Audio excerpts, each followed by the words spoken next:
പുത്തനത്താണിക്ക് ഇനി പൊൻദിനങ്ങൾ. പവൻ ഗോൾഡിന്റെ രണ്ടാമത്തെ ഷോറൂം പവൻ ഗോൾഡ് ലൈറ്റ് പുത്തനത്താണി തിരുനാവായ റോഡിൽ ഡിസംബർ 25 കാലത്ത് 9:30.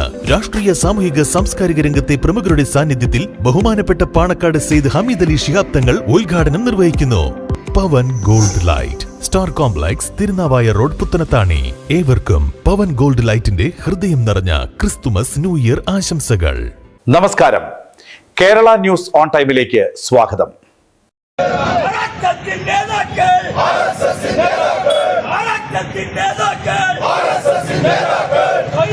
ജോലി തേടി കേരളത്തിൽ എത്തിയ അന്യസംസ്ഥാന തൊഴിലാളിയായ രാംനാരായണൻ ബയ്യർ എന്ന ദളിത് യുവാവിനെ വാളയാറിൽ സംഘം ചേർന്ന് മർദ്ദിച്ച് കൊലപ്പെടുത്തിയ സംഘപരിവാർ പ്രവർത്തകർക്കെതിരെ കൊലക്കുറ്റത്തിന് കേസെടുത്ത് ജയിലിൽ അടച്ച് മാതൃകാപരമായ ശിക്ഷ നൽകണമെന്ന് ആവശ്യപ്പെട്ടുകൊണ്ട് താനൂർ മണ്ഡലത്തിൽ പഞ്ചായത്ത്, മുനിസിപ്പൽ തലങ്ങളിൽ SDPI പ്രവർത്തകർ പ്രതിഷേധ പ്രകടനങ്ങൾ നടത്തി.